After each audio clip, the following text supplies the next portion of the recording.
নগদ থেকে নাহিদ বলছি এই নামে ভিডিওগুলো অনেক ভাইরাল হচ্ছে। গেল পরশুদিন থেকে নাহিদ ইসলামের সাবেক বিয়ের 150 কোটি টাকা হাতিয়ে নেওয়ার যে অভিযোগ তুলেছিলেন রাশেদ খান, সেই অভিযোগ নিয়ে নাহিদ বলেছেন তার সাথে তার কোনো সংশ্লিষ্টতা নেই। এরই মাঝখানে আজকে সারাদিন সোশ্যাল মিডিয়া প্ল্যাটফর্মে নাহিদকে নিয়ে একের পর এক খবর এসেছে।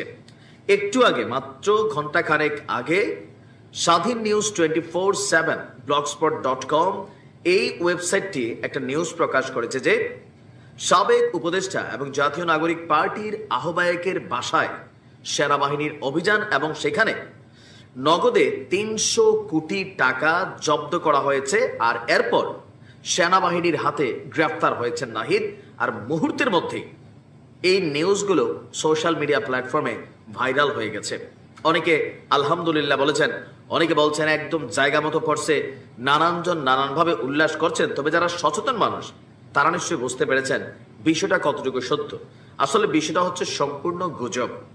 নাহিদ ইসলাম যদি গ্রেপ্তার হয়, প্রথমে আমাদের গণমাধ্যম যেগুলো মূলধারার, আমি আবারও বলি, অনলাইনে আপনারা আমাদের রাজনৈতিক দলগুলোর যে অফিসিয়াল পেজ আছে বা তাদের নামেও ভুয়া পেজ আছে। কেন ভুয়া পেজগুলো? এই কারণেই যে আওয়ামী লীগের নাম দিয়ে একটা ভুয়া পেজ তৈরি করে এখন 10টা ইউনুস বিরোধী পোস্ট দিলে সেখানে আওয়ামী লীগের নেতা কর্মীরা মনে করবে yes Awami League supporter team.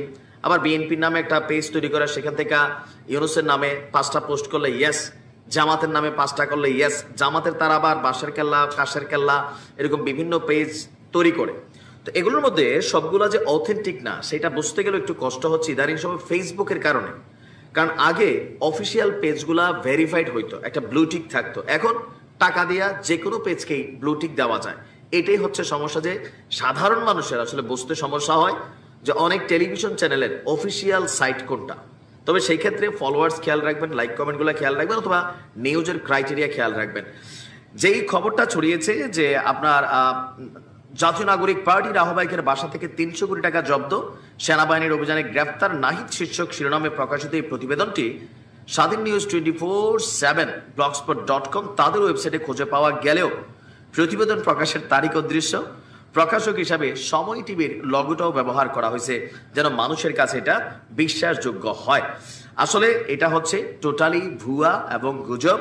Nahid Islam গ্রেপ্তার হয়নি, বা তাকে গ্রেপ্তার তো দূরের কথা, সাবেক আমাদের রানিং উপদেষ্টা আসিফের যে পিএ, তার বিরুদ্ধে যে 313 কোটি টাকার অভিযোগ, তারই তো এখনো গ্রেপ্তার করা হয়নি। জিজ্ঞাসাবাদ, পাসপোর্ট জব্দ করা হয়েছে, সম্ভবত বিদেশ যেন যাইতে না পারে এরকম অ্যাক্টিভিটিস নেওয়া হয়েছে, কিন্তু এর বাইরে কোনো আমরা কি বলা হচ্ছে আর কোনো অ্যাক্টিভিটিস দেখিনি।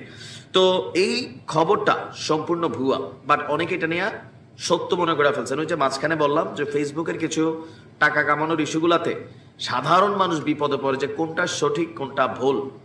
আমার নামেও অনেকগুলা ফেসবুকে পেজ আছে, ইউটিউবেও দেখবেন বিভিন্ন চ্যানেলে ভিডিও আপলোড করে।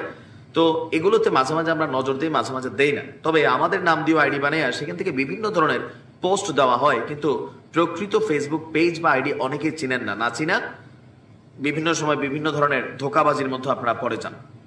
যাই হোক, নাহিদ ইসলাম ফ্রি আছে, তিনি গ্রেপ্তার হননি, আর তার বিরুদ্ধে পার্সোনালি অভিযোগ নাই। তার সাবেক তিনি সাবেক উপদেষ্টা এবং তার যে পিএ, তার বিরুদ্ধে অভিযোগ আছে।